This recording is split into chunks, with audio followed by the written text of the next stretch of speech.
Ladies and gentlemen, we welcome you to our dramatization of Great Moments with Mr. Lincoln.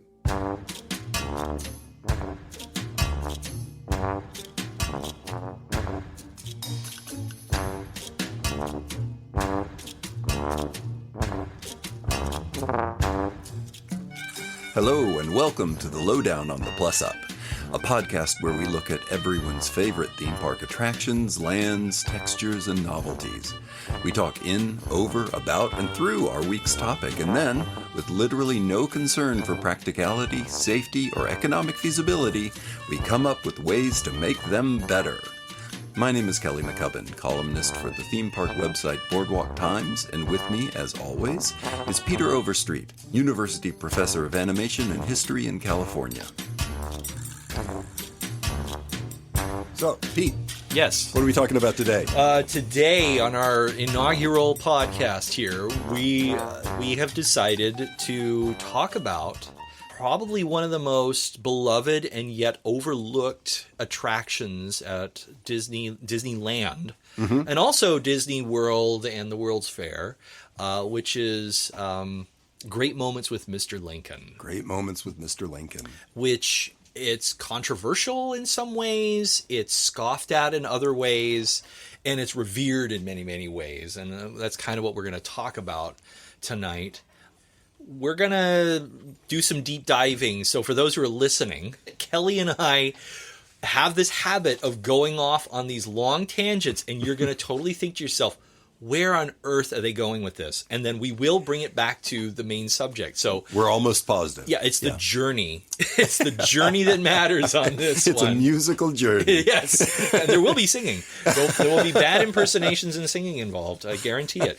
You know, when I mentioned, I was trying to find out some information about the Main Street Opera House that this attraction's in. Yeah. And I found out a lot. Some interesting stuff, but I posted something on a Disney history group, and I said, does anyone know how big the Main Street Opera House is? And maybe 10 people immediately were like, why? Do you want to get rid of it? What's wrong with you? and they were like, do you want to turn it into a churro stand? And so I just want to say from the onset, if they were ever to say that they were going to remove Great Moments with Mr. Lincoln, I would chain myself to the front doors to stop them. Yeah. I love this attraction so much. It pretty much is you and me, I think. Yes, otherwise we wouldn't be wasting a podcast on it. But yeah, it is. I'm the same way. Yeah.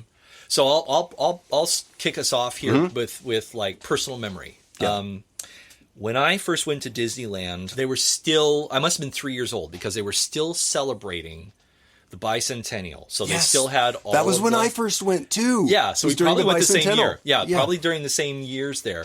They had all the bunting everywhere along Main Street. Yep. All of the main, cast characters, the Minnie, Mickey, and Donald characters were walking around with little Uncle Sam hats. And right. Donald had, Donald for some reason was the one with the bloody bandana and all that. But, which is great by me because I love Donald. Go kick butt, Donald. Yeah.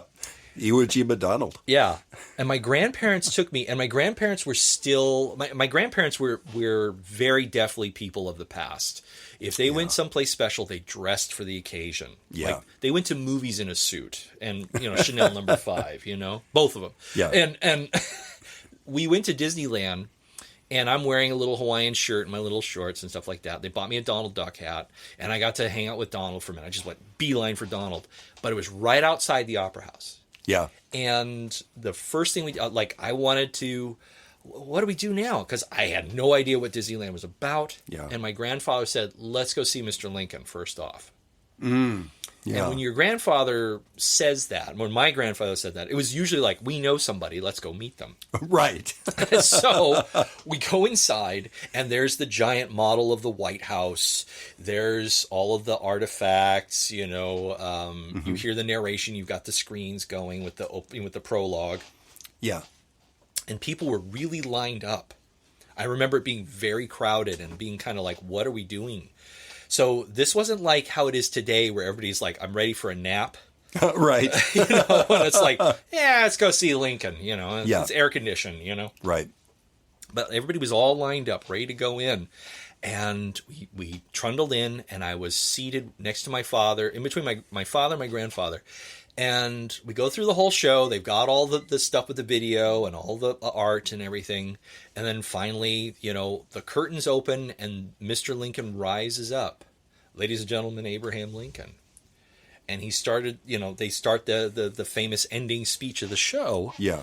And I swear every audience member's head turned when a little Peter Overstreet stood up and said, "How old are you?" Because when you're a kid, when you meet somebody, the first thing you do, I don't know why kids do this. I think it's establishing hierarchy, but it's like you ask, "How old are you?" And so like everybody looked and they started laughing because I was convinced that this was a real person who was kind of like Grandpa, kind of moving a little stiff. So that's okay. You know, I hadn't put two and two together. I wasn't close enough to see, you know, the hydraulic fluid leaking out of his ear or anything like that. And so I was captivated by Mr. Lincoln. And when we walked out, you've got the Battle Hymn of the Republic going and you're like, you know, welcome to America. And everything's like, I think I got patriotism, true American patriotism, like good old fashioned patriotism instilled in me because of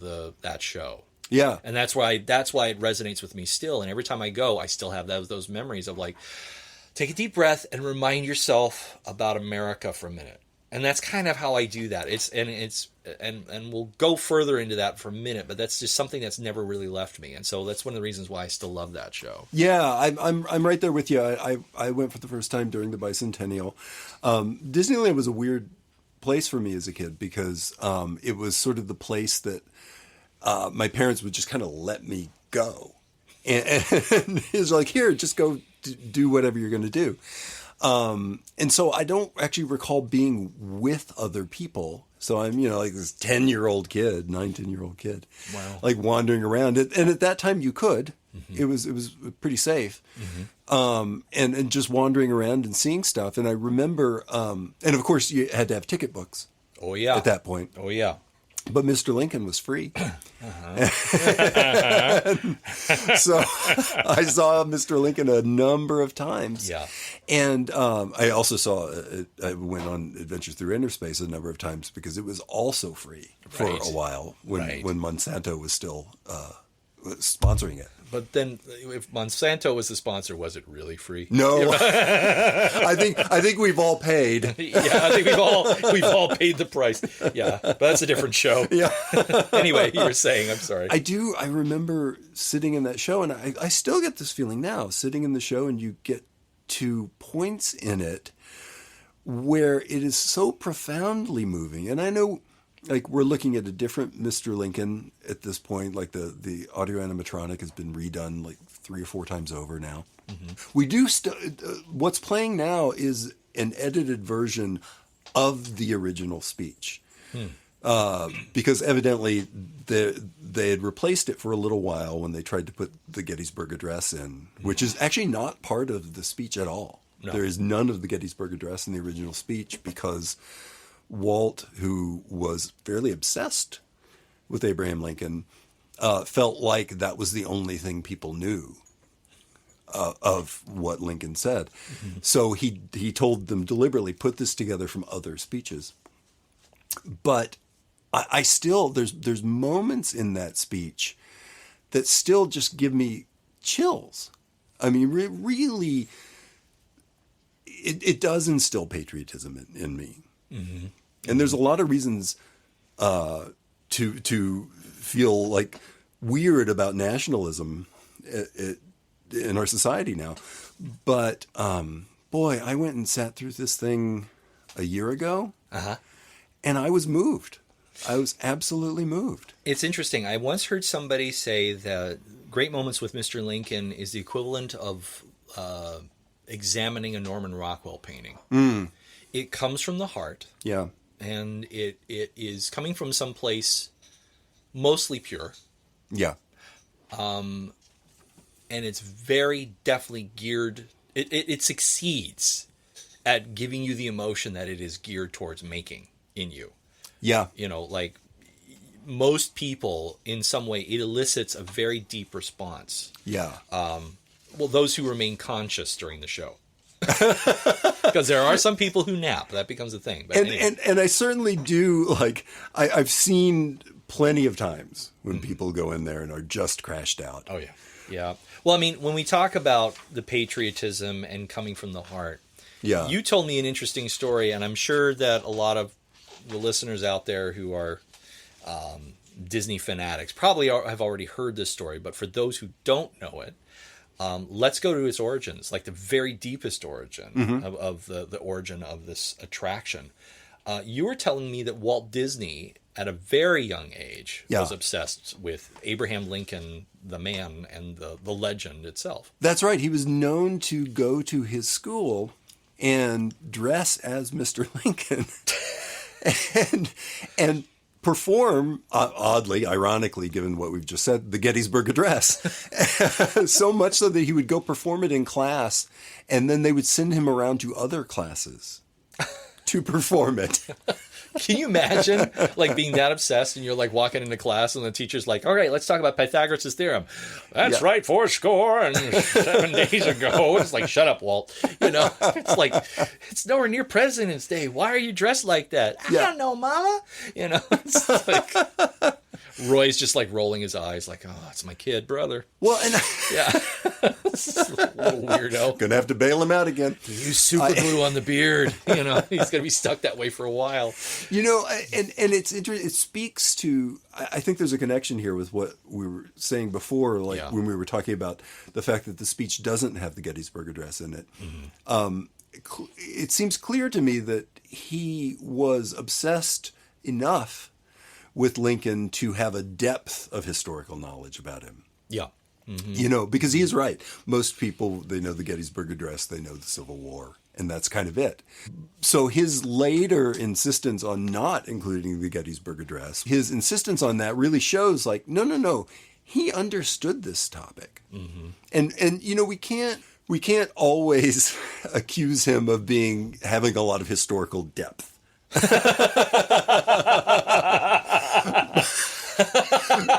Very true. But yes, yeah. But this might be one instance where we can. I'm not sure that's really what happened with Davy Crockett.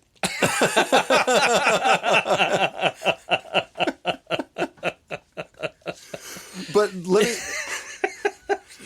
let me move forward. Yeah, please. And I was looking forward to giving you a quick quiz. Okay. Because I discovered a name that I did not know. Okay. I want to ask if you know this name. Okay. Do you know the name Lee Adams? Lee Adams. Apart from the Kung Fu master, brother of Gomez, no, I don't actually know who Lee Adams is. Please tell me. So this is going to blow your mind. Okay. Lee Adams is the Imagineer who invented audio animatronics. Oh, okay. How is it that we do not know this name? That's an like the technology behind it. Yeah. Or so I know Wathel Rogers was part of the engineering. Yeah, process, and Roger Broggie was involved. Yeah, we all know. Yeah, Walter Broggie. We know all them. But yeah, Lee Adams. Like, why don't we talk about him? I know, and he was an Imagineer. He was an electrician that worked for the Disney company. Walt brought him a mechanical bird and said, "Make this better." Okay. So it was just like a toy bird with some rudimentary they're these mechanics. little German. My parents own one of them. And it's the same era, and it's this weird little leather and paper bellows. Yep. And it moves with such rapidity and quick succession of tweets that it really does sound like a little bird whistle. Yeah. It's amazing. And so Walt went to Lee Adams, his electrician, and said, "I want you to make this better." Wow. And Lee Adams went and invented audio animatronics. Very rudimentary version. And it was first used, what Lee Adams had invented was first used for the squid in 20,000 Leagues Under the Sea. No way. Yeah. Okay. Was that okay? Now the question is, was that the Sunset Squid version, or was that the later one in the storm? I don't know. Okay, so that now I've got a research project. Yeah. Because for those who don't know, I have a serious affinity towards 20,000 Leagues Under the Sea. So Great we're movie. it's a great movie, Just but, great. and we'll do a whole show about it and the attractions that go with it. But that's really fascinating. Yeah, and what I find most fascinating is that, I mean, you and I know a good amount about this stuff. Oh yeah, How do we not know the guy that invented it? right. And it's really odd, and it just seems to me that maybe he got kind of buried under later Imagineers. The other thing I discovered that he had invented, you can't find much on him at all, except for invented audio animatronics. But he also invented the tracking device that monitors the trains that go around the park. Oh, interesting. So you've seen that electronic board with the lights? Yeah. I'm making gestures which no one listening can see, but the lights that circle around the park so everyone knows where the trains are at all times. For those who don't know, it actually looked like Kelly was steering a school bus steering wheel, imagining the trains going around. But by doing that, I totally see it. Like, yes, this train is over here in Frontierland, while this one's leaving tomorrow. Yeah, so that's interesting. I mean, you might be right on that, in the fact that, like, the people who use tools usually get notoriety. The people who make tools usually don't. That's right. And so we love the designers. Yeah. So, we obviously love Raleigh Crump, and we love Bob Gurr. Right. And we love Mark Davis, and we love these guys because they designed visual things that we can picture. Mm-hmm. But Lee Adams didn't. He just designed something that goes inside. Mm-hmm. That is the fundamental technology that makes theme parks work today. And it's wild, and there's been so many expansions upon the technology to the point where now they're no longer I think what they're actually trying for is not just audio animatronics, but autonomous audio animatronics, where you have, like, Imagineers have unleashed little duck droids that walk around on their own in Star Wars Land, or a baby Groot that walks around in Imagineering's hallway, just to see if these characters can move on their own. And we have the Adams apparently to thank for that. The Lowdown on the Plus Up is a Boardwalk Times podcast. At boardwalktimes.net, you will find some of the most well-considered and insightful writing about the Walt Disney Company, Disney history, and the universe of theme parks available anywhere. Come join us at boardwalktimes.net.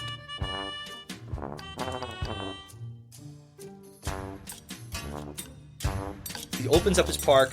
He becomes this worldwide phenomenon. Everybody's watching him on ABC. Mm-hmm. And then he gets a call. Like, hey, you've got this park open.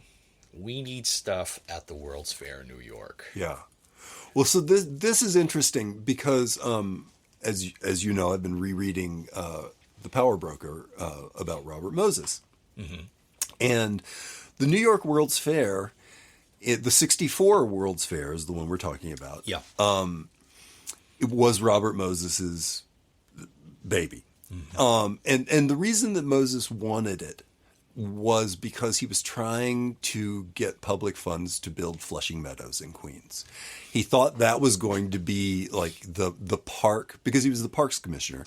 Mm. That was going to be the park that represented the crowning achievement of his career. Right. So he was going to have all these people come in and basically develop it for him as part of the World's Fair.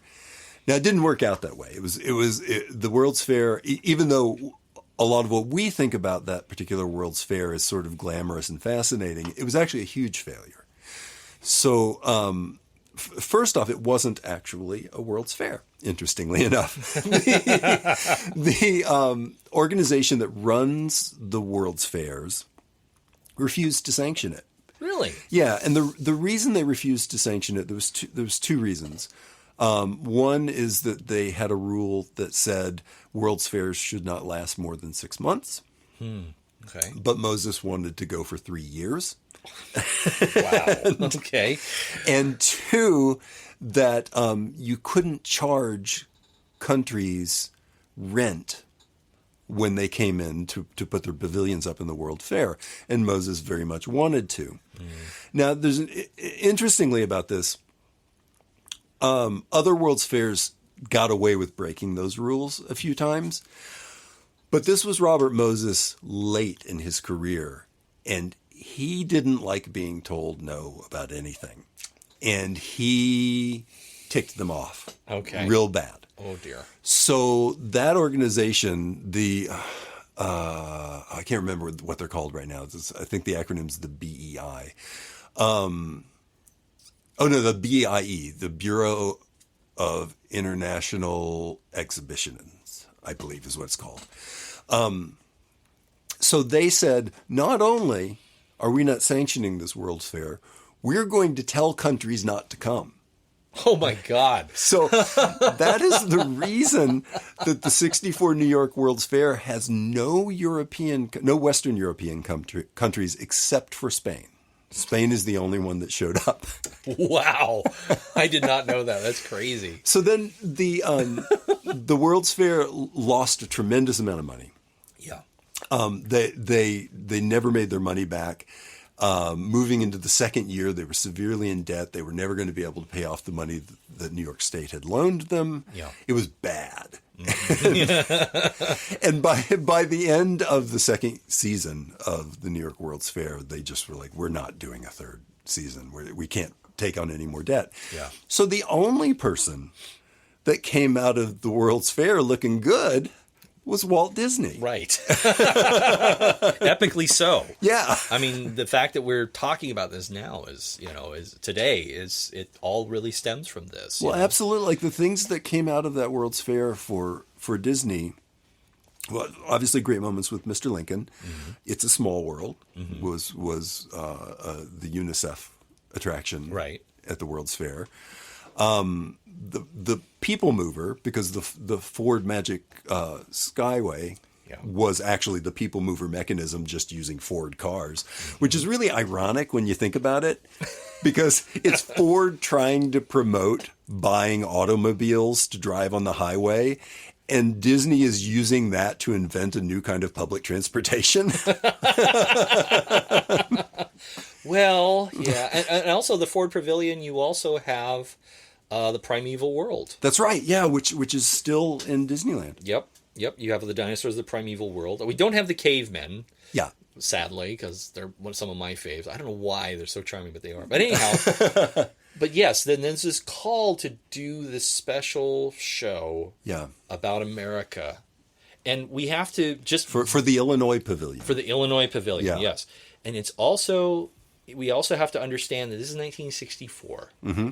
This is not long after Kennedy has been assassinated. That's right. This is the transition of where a lot of Americans look fondly on the 50s with nostalgia, with movies like Grease and things like that. But actually the 50s was actually a very difficult time, because what's going on is a lot of repression and conservatism, because people don't want to go back to the trauma of World War II. Mm-hmm. And we also have these other threats, in finger quotes, giant finger quotes, of communists and the civil rights movement is really starting to build up steam, et cetera, et cetera. And there's this transition in 62 that a lot of people agree, like 1962 is like the last year of the great year of the 50s. And a lot of baby boomers actually look very fondly on 1962. Yeah. And I think it's because everybody was on this massive high. Yeah. And then Kennedy gets killed. Both Kennedys get killed. Right. And Martin Luther King gets assassinated. And the world is now thrown into what we are now calling the 60s. Yeah. And we are also dealing with an external threat and the space race. Right. We're in the throes of the space race as well. And so the Russians are very definitely, the Soviet Union and America are really at each other's throats. And so there's this desperate need for American identity. Yeah. And I think that's one of the reasons why the Lincoln exhibit hit as hard as it did in the Illinois Pavilion. Just in concept alone, like before they even built it, like just the concept alone made people go, oh yeah, let's see what this is. because I think people were like really interested in like, what is America really about right now? Yeah, I think that makes a lot of sense. I mean, we came out of an era of kind of relative opulence because, frankly, we were the one of the very few first world countries that didn't have the crap bombed out of them during World War II. Yep. We still had industry. Yep. We were fairly well off, but there was the threat you were mentioning. There was a rising nuclear threat. Perceived and real. Perceived and yeah, real. And some were not real. Some were not real, but some were very definitely real. And the civil rights struggles were really starting to rise to the surface. And you know, it was going to take us kind of getting to past Kennedy's assassination and into Lyndon Johnson for that to for any significant change to actually happen, but also to see kind of the lid fly off of it. Yep. Yep.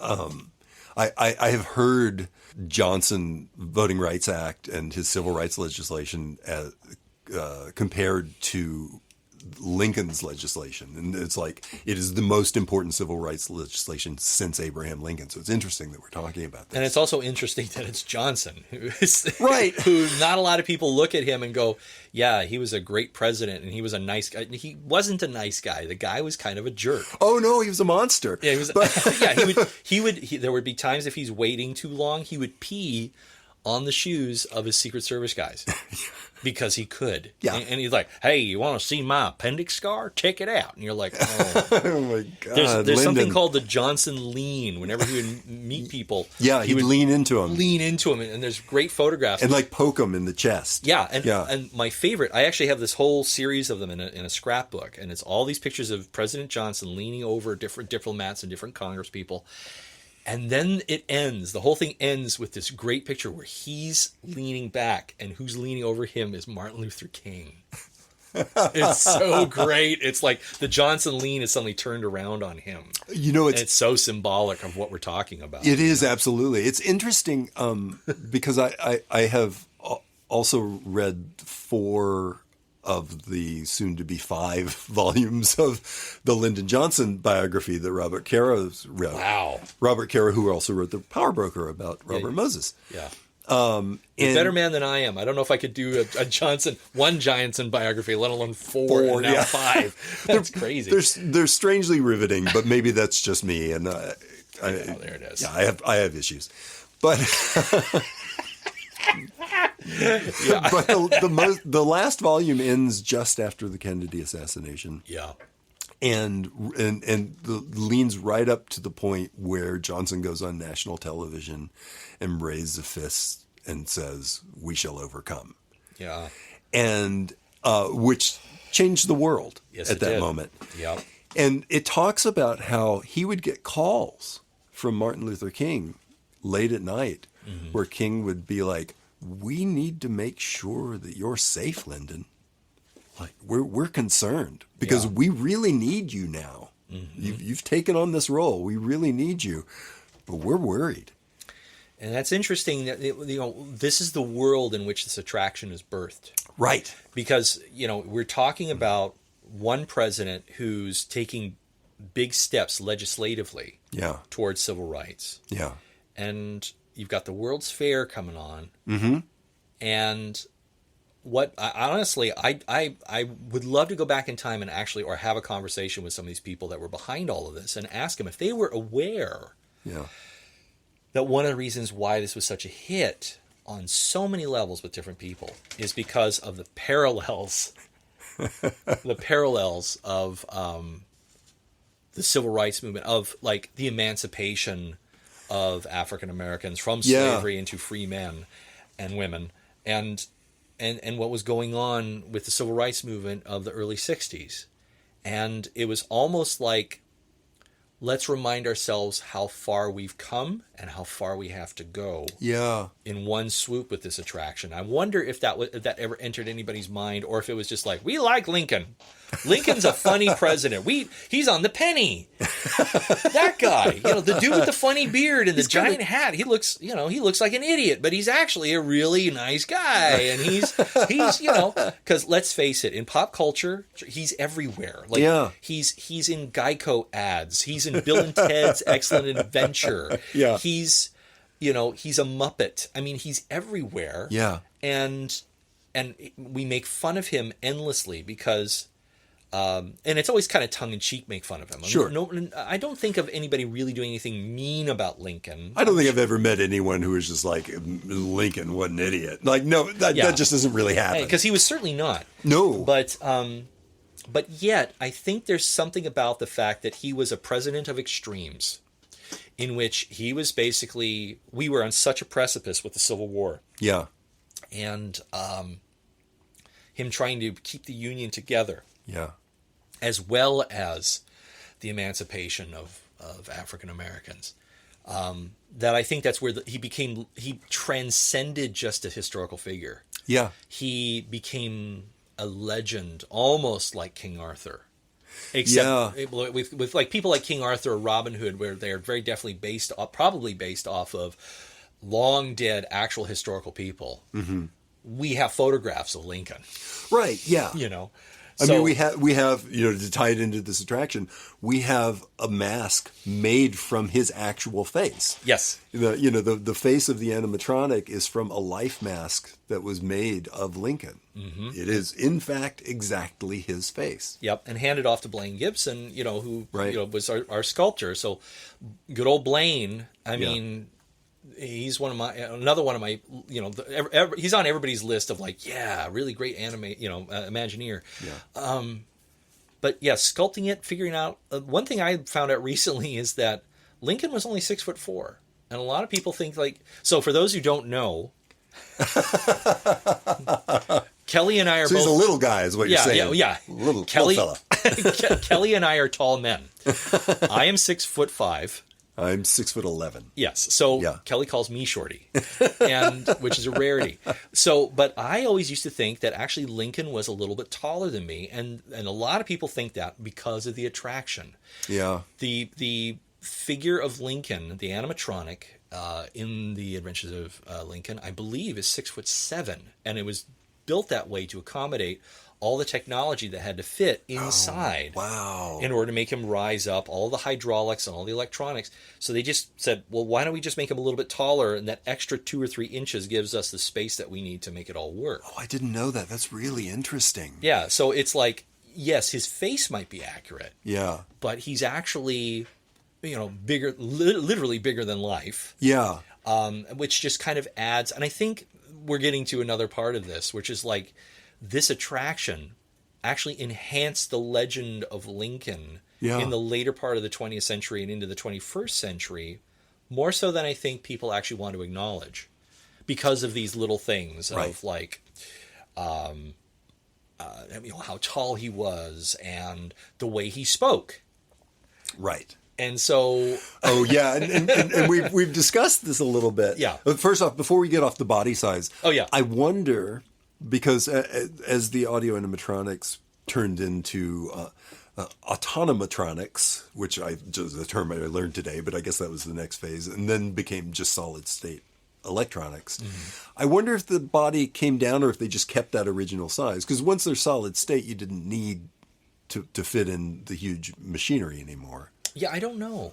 Well, I saw just the other day, I was at the Walt Disney Family Museum. Yeah. And they have part of one of the Lincoln body frames there.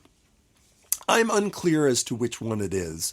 The World's Fair one, I know, was lost for some time. Yep. And eventually found packed away in a crate somewhere in Imagineering. That must have been really interesting. Yeah, the person who opened that one up was probably in for a surprise. But that one's on display at Disney World in the at Hollywood Studios in the One Man's Dream. Yes, attraction. And the one that is at the Disney Family Museum was supposedly donated by Bob Gurr. So my guess is that is sort of the internal carcass of the first Disneyland Lincoln, which was different because that one opened at the same while the World's Fair one was still running. Yeah, because they built two simultaneously. Right. So, and that brings us to the actual unveiling of of this attraction at Disneyland. We've been going off on these historical tangents, but let's actually get to the attraction here.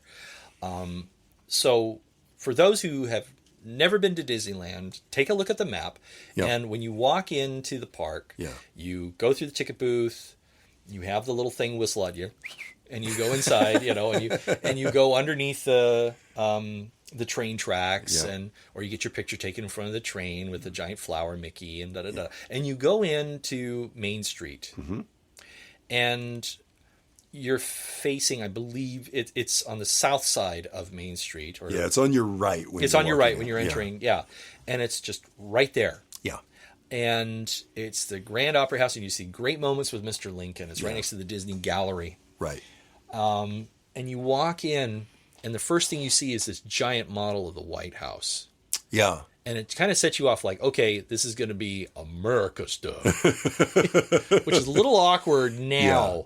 But imagine doing this in 1965, because when this premiered, this was, this is the tencennial. And we're going to have Julie Ream. We're going to show her around, and this tencennial is going to be showing us her. Rolly, tell Julie what you're doing here. Yeah. Well, we're going to be it's So this premieres at Disneyland during the tencennial as part of it. Right. And so Walt has already become like the equivalent of Betty Crocker. Like, everybody knows the name Walt Disney. Yeah. And so he's already an American legend before he even dies. And he's unveiling this other American legend of Abe Lincoln. Yeah. And so when people are coming in 1965, the world is changing and kind of needs a little reminding of something good about America at this time. And when you... And that's a lot of what we got out of those World's Fair attractions. We got this. We got the Carousel of Progress. Yes. We got It's a Small World. It's a lot of what came out of that was this sort of enforced optimism.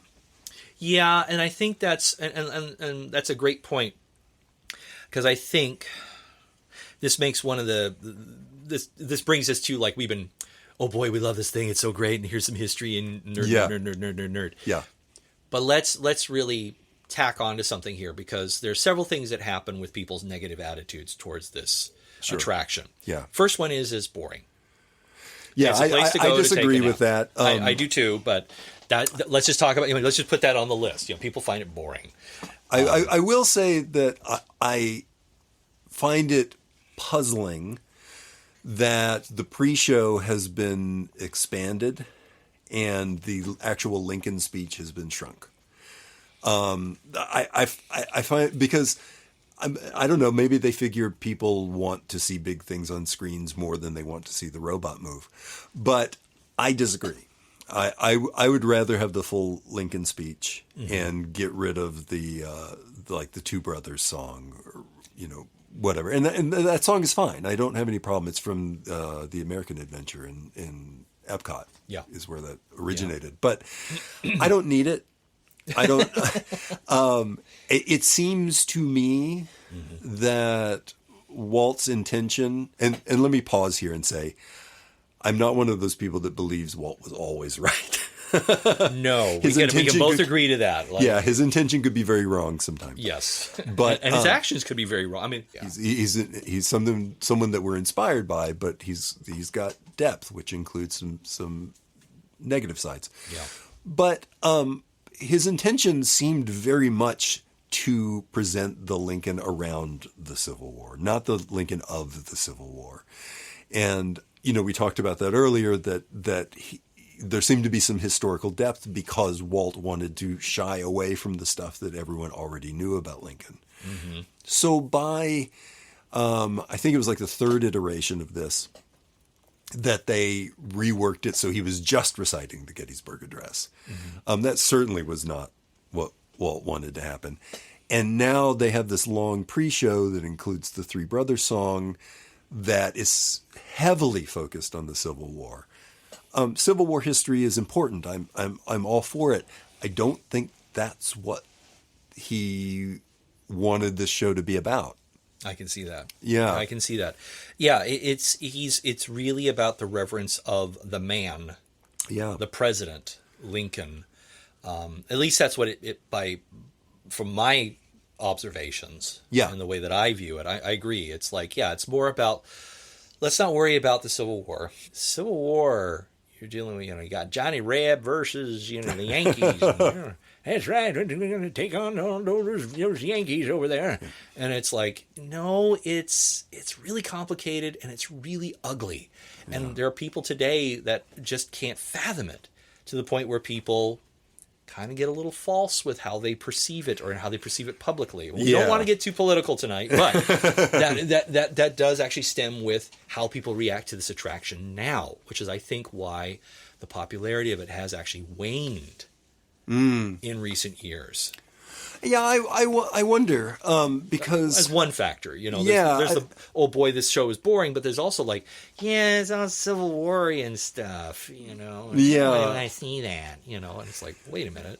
Yeah, I wonder, because how much do we as a nation actually agree on the sort of what happened in the Civil War? It seems to me, and I'm sure to you, fairly clear. It's like slavery bad. Oh yeah, needed to be stopped by any means. Yeah, and I think there's fairly broad agreement about that. But then again, I don't spend a lot of time in places where there wouldn't be. No. But I also do think that there's just simply a sort of thrill ride factor. Like, people are going to these parks to get on thrill rides, and they get bored by sitting in a show of one man talking, even though what he's saying is very beautiful. Yeah, exactly. What I love is the sumptuousness of the design, because the Opera House itself as a building already is like this big, spacious building. Yeah. To put it in, and it's a heck of a lot of real estate in such a small space. What was it before it was the Lincoln exhibit? Well, Pete, I'm glad you asked. See how I do those transitions? Yeah, that's great. So, so the Main Street Opera House was the first building constructed on the site of Disneyland. Now, it is not the first building that existed. There were some pre-existing buildings that were left standing when sort of everything was raised so they could start construction. Right. But it was the first thing actually constructed. It was the lumber mill. Oh, wow. So it was used to treat and cut all of the lumber that built everything in Disneyland, which is why that building is really big. Yeah. Okay. And to give a sense of the size of the building, I went and looked and asked some folks and said, how big is this? And it's a little difficult to tell, but what you can generally see is that if you look at the building that houses the Alice in Wonderland ride, the Mr. Toad ride, and Peter Pan's Flight, because that's all one building. Right. And you superimpose the Main Street Opera House on top of it, the Main Street Opera House is about 2/3 of that size. Okay. So you could put 2 dark rides in there. Okay. Yeah. Okay. And that's just one floor. The upper floor of the Main Street Opera House was used for a lot of things, but initially what it was used for, once things started actually kind of getting up and running at Disneyland, was the switchboard for the park. It's where all the switchboard operators were. Wow. Okay. So I read this great story recently. It's your party. Yeah. Yeah. Calling Peter Pan. Yeah. Absolutely. There were banks of people, probably almost entirely women, patching people through in old school switchboard panels. right over wild. the lumber mill. And even after Mr. Lincoln was there, they were still doing that. Wow. I heard this great story that occasionally people would complain about when the gates opened for Disneyland Park. And the people at Disneyland that ran the gates, because this was before we all have cell phones and electronics and stuff, they would just look at the clock above the train station. Okay. And when it said whatever time, 8 o'clock, whatever, they would open the gates. And so when people would complain, they would go, the people running the gates would go to the train station and go, "Are you sure that your clock is right?" And so the people at the train station, to check, would call the operator and say, "Can you tell us what the time is?" 100% of the time it was correct. The reason 100% of the time it was correct was the way that the operators told the time was that they leaned out the window and looked to the clock over the train station.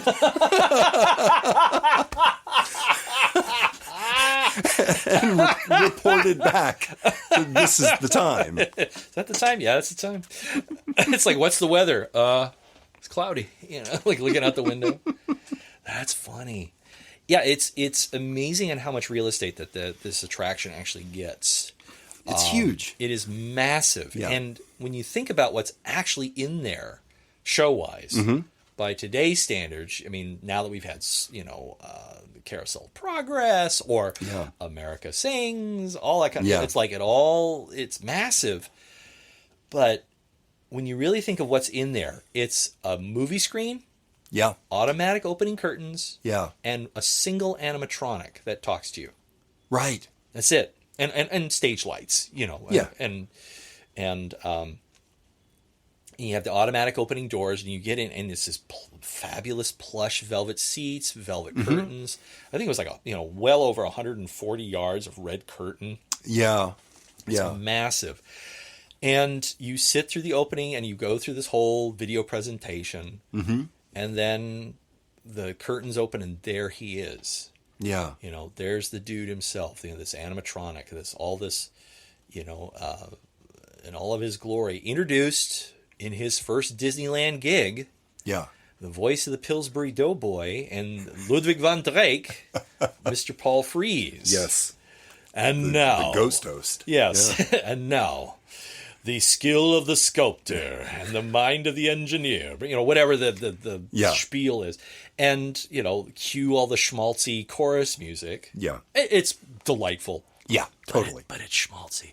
And it's, and then up he stands and out, and Mr. Lincoln stands up and looks around. I mean, he's already moving, so it's already giving the illusion that he's alive. This kind of slow, measured movement. Yeah. He actually is standing with that pose of the world on his shoulders. So he is very definitely a Civil War weary president, as depicted.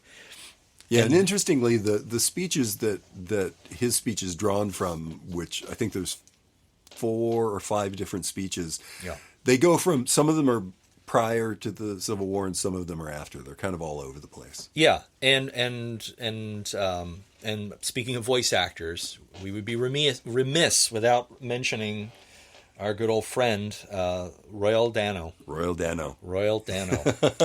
great Royal Dano. He's one of, so I'm sure you guys who are listening have already told that I do impersonations and mimicry. He is one of my favorite. He is actually the first voice that I ever impersonated as a kid. Wow. Because I would listen to, I had an LP from the World's Fair that my dad found at some thrift store or something like that. And it was the Great Moments of Lincoln record. And I would listen to it over and over again because I was fascinated by his voice. Yeah. There's something about it. And Lincoln did not sound like Royal Dano. No. Pretty much everything that we know about Lincoln's voice, because obviously it was never recorded, but everything we know about his voice was that it was fairly high-pitched and sort of irritating. And people wrote about this at the time. Oh, yeah. There's a lot of eyewitness accounts that talk, and not just biased, like, Robert E. Lee heard it and it's like, I hate that poop ahead. He sounds like a banshee. It's none of that. It's really like, no, I like the president but I hate listening to when he talks. But, oh my God. I like the guy, but wow, that voice. What is wrong? Drink some whiskey, smoke some cigars, eat some eggs, something, get that voice box going. And it's kind of funny. You would think, like, what other voice actors out there could have actually matched what he really... And the only voice actor I can think of at the time would be Arnold Stang.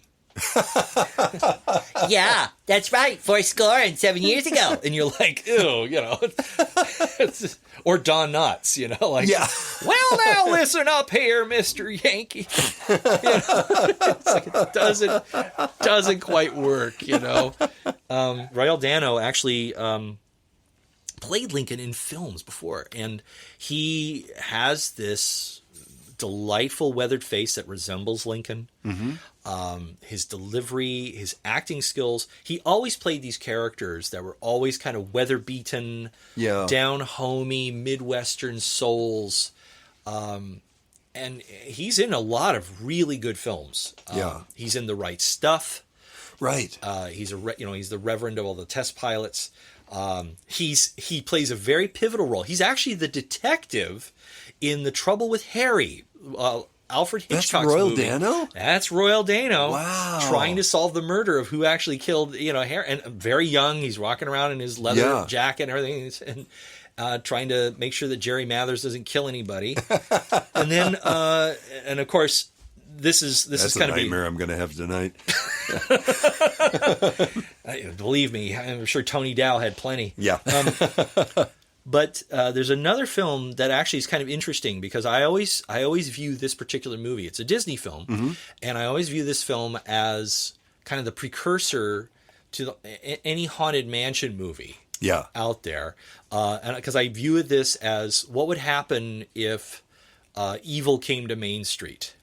And it's Ray Bradbury's Something Wicked This Way Comes. That's right. You told me this, and I did not realize it was the same person. He plays Tom Fury, the lightning rod salesman. Right. And, like, when that movie came out, it was not long. It was only a couple years after I had first seen the Lincoln exhibit. Right. And I knew exactly who that was as soon as he started talking. Like, who tells you? Tom Fury tells you. And I went, oh my God, that's the guy who does Lincoln. Yeah. And I finally could put the face to the voice. Right. And I immediately, like, I didn't go home and read the book, Something Wicked This Week. I went straight for my Mr. Lincoln and started memorizing it again, going, oh my God, there's that voice again. Yeah. And I think apparently Walt was a big fan of Dano's and wanted a voice that had gravity. He didn't want it to be irritating the way that the history, like, he was well aware of the eyewitness accounts. Yeah. And what's interesting about Royal's performance is that he pretty much cemented how everybody hears him in his voice. Right. That is what we think Lincoln's voice is now. Yeah. I mean, even Daniel Day-Lewis, who was in Steven Spielberg's film Lincoln, even he mentions in an interview at one point that he had to fight getting rid of the old misconceptions. Right. Kind of hinting at the fact that I had to fight off the Disney version because it's so distinct. Because, I mean, everybody knows the line. If you ever go to the thing, it opens, it's like, and I'm not going to do this any justice because Kelly's microphones are too good. Because if you ever listen to the audio of anything that's spoken, it always sounds like it's spoken into a tin cup. Yeah. For whatever reason, and I'm sure we'll do a whole show on the audio recording of, which would actually be very, very fascinating. Yeah. But, you have Royal coming up, and you have, the world has never had a good definition of the word liberty. And the American people, just now, are much in want of one. We all declare for liberty, but in using the same word, we do not all mean the same thing. And it's like, it's... Yeah. And I've come to realize, this was actually, for those who are listening, I actually had this realization about a couple of weeks ago. Kelly and I were getting together for dinner, and I was doing that speech, and I suddenly realized I'm not actually impersonating Royal Dano. I'm impersonating the bad tinny recording of Royal, Royal Dano. Dano, yeah. He probably actually had. So I actually add that distortion to his voice with the bad Disney mics and the mono mic. And so when I do my impersonation, I'm actually imagining the hiss in the background, because that's the other thing. You actually hear the audio is actually quite terrible. I know what you're talking about. Like it sounds so terrible. It sounds like they maybe put the speaker in the robot body, and that's the version of the speech that we're hearing. Yeah. But last time I went, it wasn't so bad, and it turns out, but they re-recorded the voice because of this exact problem, because the original recording was so tinny, and then somewhere along the way they found a better version of the recording. Oh, interesting. So it is now back to Royal Dano's performance, but a much higher quality. Now, how that happened is beyond me. Like, someone made the recording and said, quick, let's make a bad copy and use that. Right. Like, what? I don't know what happened. It's almost like it's a recording of a recording. Yes. And maybe that's because of the technology of the time of having to take a recording and put it into the audio animatronic computers to match the motion with the sound, and so they could only run it as a mono track, and they would then have to have multiple computers, like in the Tiki Room. Yes. You have to, like Pierre is running off of one particular computer, Jose is running off of one, right. Fritz is running off of a different one, and then all of the flowers are running off, and the Tiki gods are running off a different one. And I believe in the Tiki Room, I'd have to look at this up to be sure, but I believe they're still running off the same equipment that they started on. Wow. I don't think that's been updated. We'll have to look that up. I'll have to ask some friends of mine. They may not. They may actually know. The soundtrack's been improved, but I think the actual audio animatronics. Yeah. I don't know about improved, because there's like, I miss the whistling song, frankly. But yes, I do too. Anyway, different show. But basically, what we're saying, Pete, is that we like long, slow Disneyland shows. Well, I mean, we're over 50. That's right. And for those at home, no, we actually do like the Star Wars rides and things like that. We do, yeah. But I think so. This is where we come to the ride now. I mean, we could go into the whole thing about the Hall of Presidents, but I think that's its own beast. Yeah. Frankly. Yeah. But with Lincoln, it opened up to huge. Like I said, when I was a kid in the 70s, it was still very, very popular. Right. In the 80s and then the 90s, it really started to wane, where there have been many discussions off and on of, we should get rid of it. No, we can't get rid of it. Well, they did close it for a little while. Yes, they did. And they put in the Walt Disney Story and just as a film there. And I was trying to find this out, and I'm not sure, but I think they may have just left Lincoln sitting in his chair that whole time for like several years. Just sitting there behind the screen. That, I have this vision in my head of like just Lincoln just covered in cobwebs, just sitting there waiting like a vampire ready to, When they first tried to reactivate him, it was just a flurry of like Black Widow spiders and rats coming out. Yeah. This cloud of dust just... Okay, it's time to actually do a show again. Somebody dust off my pate, It's like... But to your point, when they did do that, people were angry. Yes, they did. They were angry, yeah. Yeah, and so they eventually brought Lincoln back, and they've tried a few things to sort of spruce it up. But I think it's very telling that we are basically back to the show we started with. It is, and it's one of those things where the more things change, the more they stay the same. Yeah. I am going to get just a little political here for a minute, and I'm actually going to try and be very even-handed on both sides of the spectrum on this one. And being a weirdo liberal, it's going to be very hard. But I do believe that we do need to actually have better conversations between both sides of the argument, because we have better understanding. But I do want to say that regardless of what your political stance is, regardless of where you stand as far as where we are right now in the realm of American politics, there's one part of this speech that really, I was listening to this again, and it really hit home, and I found it prescient, and it actually kind of made me think about tonight's podcast in a different way.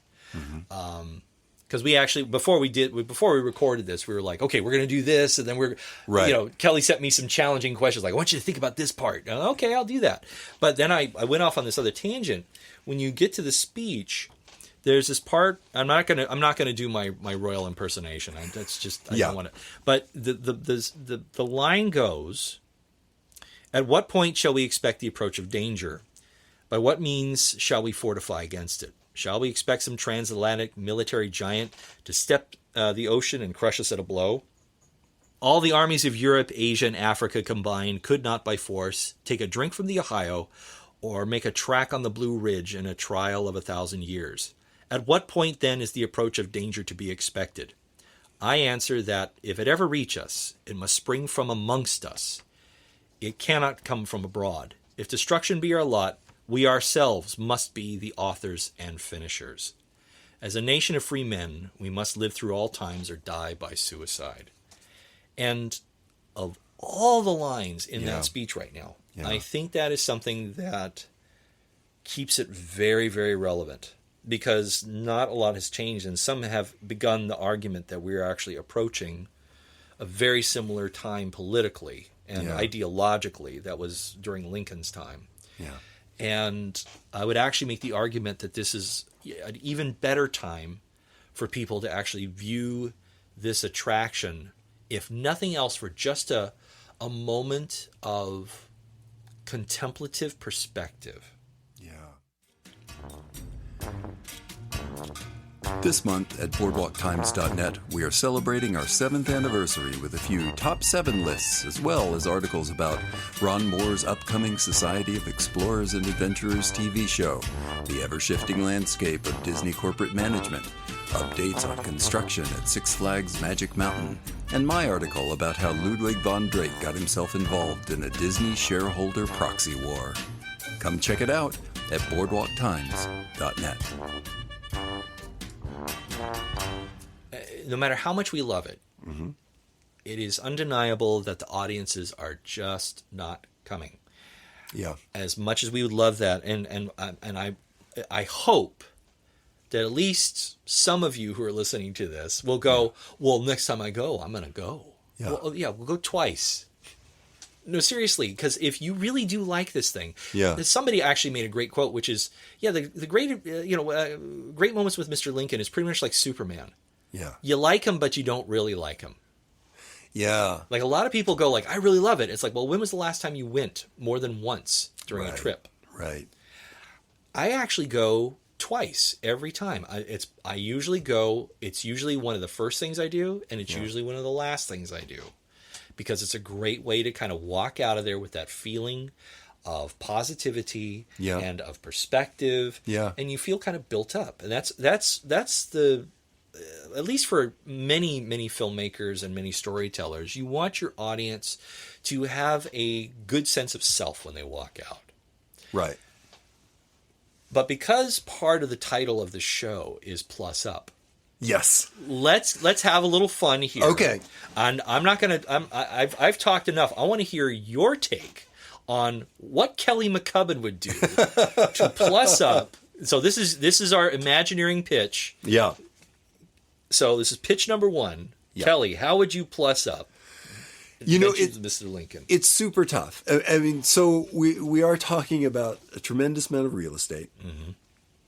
So obviously, you're trying to get more people in there, right? But you also want to maintain some of the integrity of the show. Mm-hmm. So here's my thought: we have a space that's as big as 2 major dark rides. Mm-hmm. Let's build a couple of more Lincolns. Okay. And turn it into a dark ride. Different times and different phases of life. Okay. Yeah. And so you get in like an Omnimover, like a Lincoln Mobile. Let's not make it the booth at the Playhouse. Yes. Like that's a little morbid. Yeah, let's perhaps end the ride. How was the show, Mrs. Lincoln? Okay. Yeah. Sorry. Wait, I'm rethinking this. Can we do a whole Lincoln in the Bardo ride?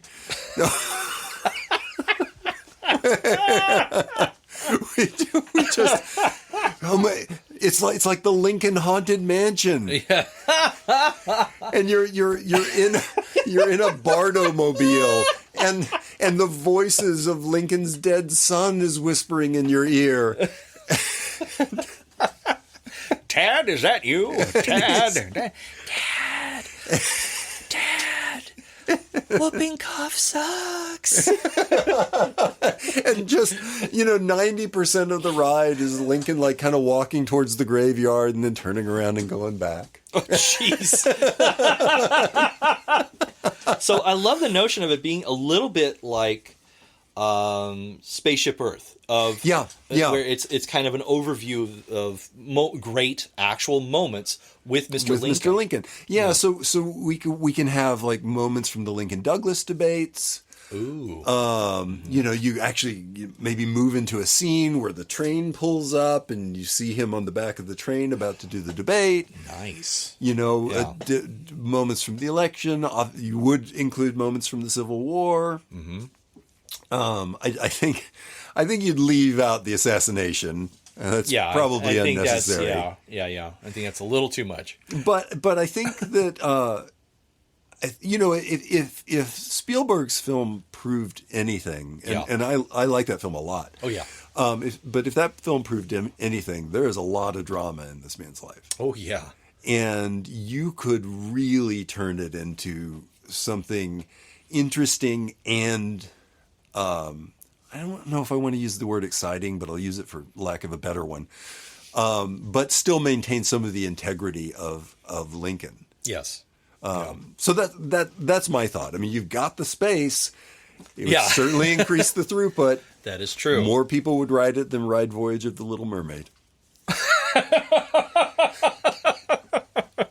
Another show, another time. Yeah. So I'm going to preface mine with kind of a little side note. Okay. Because people have been talking about plussing this for years. Right. Like, well, how do we fix this up? And they have, like you said, they have made attempts in the past. Yeah. But also people have made very, coming off as snide parodies, but actually slightly prescient. Mm-hmm. Yeah. There was a comedy troupe from the 60s and 70s called the Firesign Theater. Yes. And they made an album called We're All Bozos on This Bus. Mm-hmm. I have it right over here. I can point at it. Yeah. And in it depicts a character, and this main character is an engineer who winds up in a theme park because he kind of wants to mess it up. Right. And they have this kind of carousel of progress, primeval world attraction, and you're just listening to it, and it's totally making fun of Disneyland and Epcot. Yeah. And then at some point, you get an audience with the president. Yeah. And he meets up with it, and it's like, hello, so nice to meet you. Barney! Yeah. Clem. Oh, Clem, yeah. and you are prompted to ask him a question. Yeah. And I'm going to leave that there because I want everybody to know that was done in 1976 or something early, very early. And Firesign Theater geeks, yes, you can get angry at me too for my ADHD lack of memory of exact things, which is actually interesting because the name of the computer in the album is Dr. Memory. So anyway, I actually know David Osman. He's a great guy. I've met him a couple of times. Fabulous dude. David, don't get on my case. Yeah. So anyway, what I foresee is a couple of possibilities. One is they should actually make it a lot more interactive in some way. And they certainly have the technology now to actually pull off a Dr. Memory style interactive, like an audience with the president where you ask him a simple question. Yeah. The main problem with that is that everybody is going to try and goof with it. Yes, absolutely. It is, there's a reason that there's a phenomenon called Flash Mountain. There's a reason, the rebel spy is always somebody making a goofy face, and it's trying to keep E.T. from saying cuss words as your name. Oh yeah, exactly. So that probably won't happen. Yeah. So, but people do desire a lot more interactivity or a lot more connection. So here's my plus up. My plus up for this is to not necessarily move away from Lincoln. We may actually have to change the name of the show. where it's more like, Lincoln the Man, Lincoln the Legend, or something like Sure. But I think, like you, I think we should use the real estate a little bit better. Yeah. And the show should actually be about... It should be a moment where you really do begin your tour of the theme park. You arrive at Disneyland, you're ready to go on the rides and everything like that, yada yada. And if you really want to do it well, Yeah. and if it's your friend's first time, you should take them straight to this attraction. And what it does, it should actually start off with a filmed recreation or an animation or whatever of Walt walking down the corridors of his school, dressed in his cardboard hat. Oh, God, that would be so good. And actually doing the opening of the Gettysburg Address as a little kid. And you don't know who it is at first. It's a little kid doing Abraham Lincoln. And then all of a sudden it's like, oh, and this is Walt Disney. Yeah. And you go, oh, and you actually do exactly pretty much what this podcast has been all about, which is give a real brief summary about Walt's obsession with Lincoln, why he liked... I mean, he certainly talked about it a lot in interviews about why he liked Lincoln. Yeah. And then when you get the great moments part... Right. The great speech that we hear does not actually end the show. Yeah, okay. It's the middle of the show. And it's part of that, just so for all, those of us who are diehards who love it, get to hear the speech and we get to see Lincoln. We get our Dano fix. We get our Royal Dano fix, But I think there should be two curtained alcoves, one on one side and one on the other. And the first one you see is Lincoln. Then the other one opens up. And what happens is, you actually, on the stage, there should be a couple of old ABC-style television cameras. Yeah. And I think it should actually be a highlight of how both of these men, Walt Disney and Abe Lincoln, and so we should actually have the technology is there. Yeah. We certainly have enough information about Walt. Yeah. And Disney certainly seems to be okay with reviving the dead.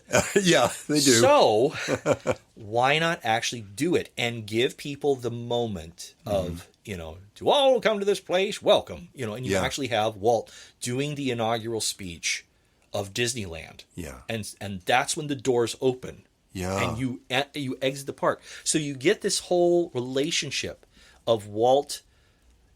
It would be a show that would be geared towards not just, here's a recreation of Abraham Lincoln. Yes, that's part of it. Yeah. But the other part of it is, here's a recreation of Walt Disney and why he wanted to do this. Yeah. And why this attraction, it's in a way, it's an attraction that's reminding you why it in itself is so important. Right. It was the first. It was everything you're going to see from now on starts from this point here that you're sitting at.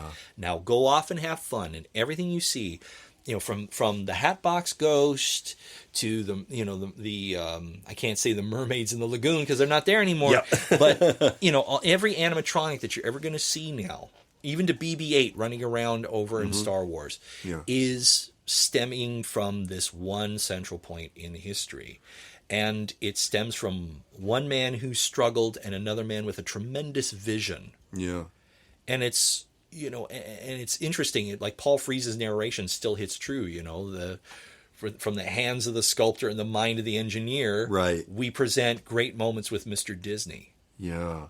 Oh, that's so interesting. So you kind of envision this as a choice. You can come in, and if you really want to do it upright, you can go straight into the Great Moments building and have this sort of introduction to the park first thing. Yeah, and it becomes a way for you to, because they used to kind of do that, and they've done some theming like that with like Buena Vista Avenue over in California Adventure, where you're supposed to kind of feel like how Walt was during phase 2 of his life. Yeah. I really like that area. I do too. I think it's delightful. Yeah. It's actually my favorite part of the whole park. It kind of works, and in some ways it's sort of out Main Street right now. It does, yes. For that very reason. It's like you're actually tying together with the legend a little bit more. Yeah.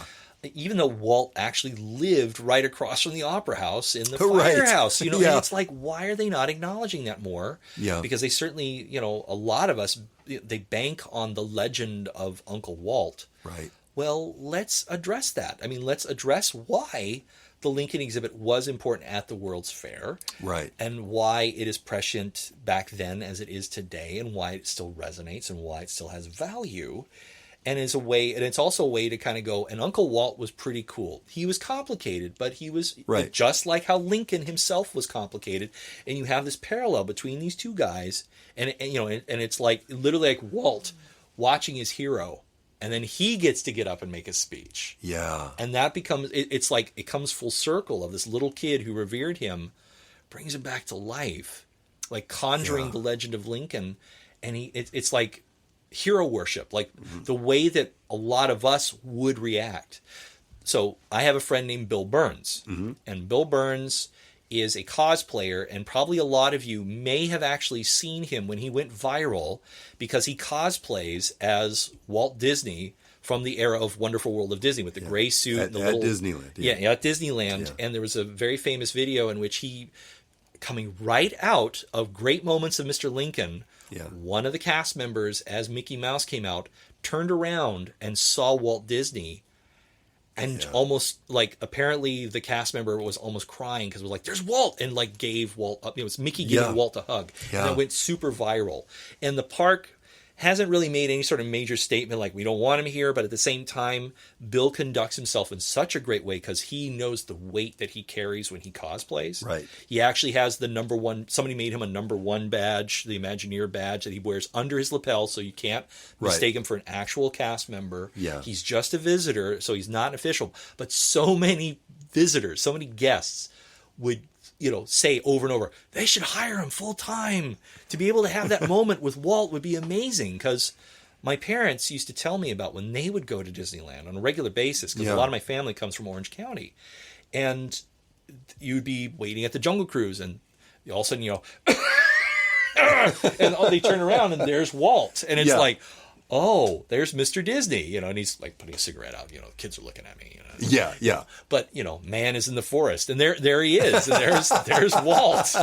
And there's something magical about being able to actually run into the dude himself in his own theme park. Yeah.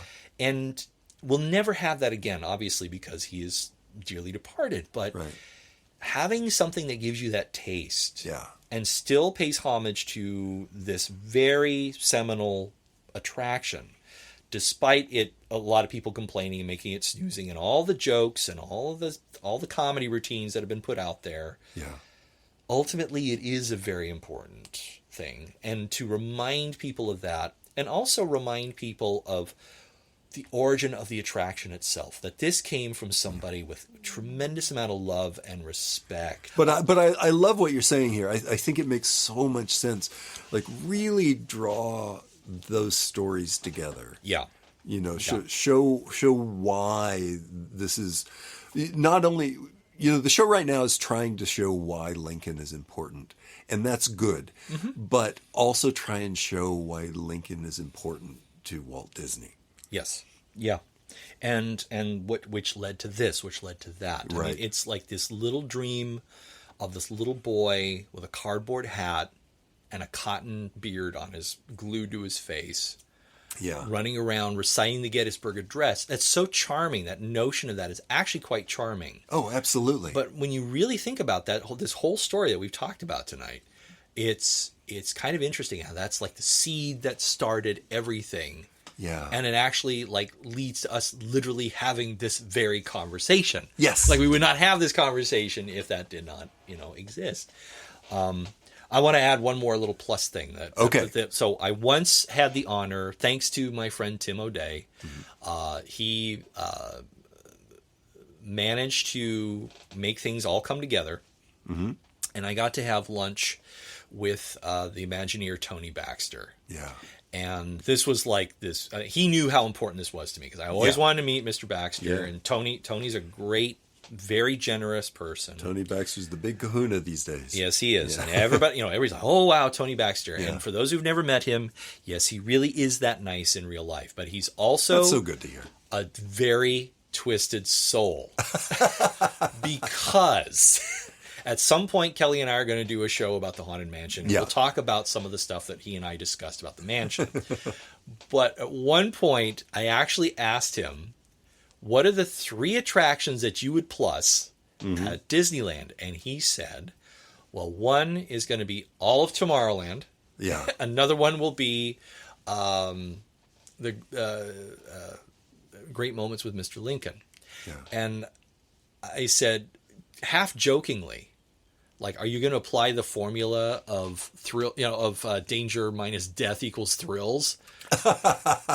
And he said, well, animatronics are good enough. We could actually make John Wilkes Booth jump out from behind the curtain. And I went, oh, that's really dark. And he goes, it'd be interesting. Yeah. And I went, yeah, we're not going to do that. He said, yeah, we're not going to do that. But that's actually an interesting point, because it does go along with the notion of your dark ride plus. Yeah. Which is, how far do you actually push it so that way people are really getting something out of a dark ride? Yeah. Without having to go the John Wilkes Booth route. And I think it will be a balancing act. Whatever Imagineer is listening, or whatever future Imagineer is listening, and gets this opportunity. I wish it was me, but I don't. I don't think that's in my cards. But if anybody's out there listening and gets inspired, like little Walt listening, right, and reciting the Gettysburg Address, if you think of a way how to plus this even better, please consider what Kelly and I have talked about tonight. Yeah. About this connection that these two people have, and how innocuous it actually first seems when you see this attraction, and then when you really think about it, how much it's actually influenced everything that's come afterwards. Yeah. Because I think it's really, really, really important. So I don't know. Do you have any last thoughts before we wrap up tonight? Well, I know. I think you've really I think you've really like drawn something together here that's really important, and I really love it. Like this idea of bringing Walt Disney and Lincoln together, and it branches from that point. Yeah. Because we have a problem, and this is a whole other discussion, but we have a problem that Disneyland occasionally seems on a verge of losing its identity. Mm-hmm. And, I still go there and feel very, I walk in and go, yes, I'm back. Like I'm back at Disneyland. It still feels like Disneyland to me, but every once in a while you wander into bits of it, or you see new things and you go, what is this? But I think you could anchor Disneyland's identity with what you're talking about. Yeah. With showing this little kid that idolized Abraham Lincoln, and how his vision of America and how his vision of patriotism influenced everything you're about to experience. Mm-hmm. And I think that could be really profound. Great Moments with Mr. Lincoln is, like you said, it's part of Disneyland's identity, which is the young and the young at heart can actually have a moment where they are reminded that there is innocence in the world, and that there is goodness in the world. And I know that sounds schmaltzy and sounds a little sentimental, but that's exactly the whole point. Yeah. Is that Disneyland sprang from somebody who wanted the world to be a better place and was actually trying to show us how it could be. Right. Even though he was a flawed person. I will totally acknowledge that. Absolutely. But it's coming from a good place. And I think Great Moments with Mr. Lincoln is actually one of the purest of that, which is, I find fascinating. It's like the purest of that element of, let's show people what pure patriotism is all about with this one great guy. Yeah. So. I think that's a really good place to stop. I think so too. So thank you very much for listening, everybody. Yeah. Thank you, Pete. Yeah, thank you, Kelly. We'll see you next time. Pete and I hope you've enjoyed this episode of The Lowdown on the Plus Up. If you have, please tell your friends where you found us. If you haven't, we can pretend this didn't happen and need never speak of it again. For a lot more thoughts about theme parks and related stuff, check out Kelly's writing on Boardwalk Times at boardwalktimes.net. Feel free to reach out to Kelly or Pete on Facebook, Instagram, Threads. Just look us up. We're probably there. Our theme music is Goblin, Tinker, Soldier, Spy by Kevin MacLeod at incompetech.com. We'll have a new episode out real soon. Why? Because we like you.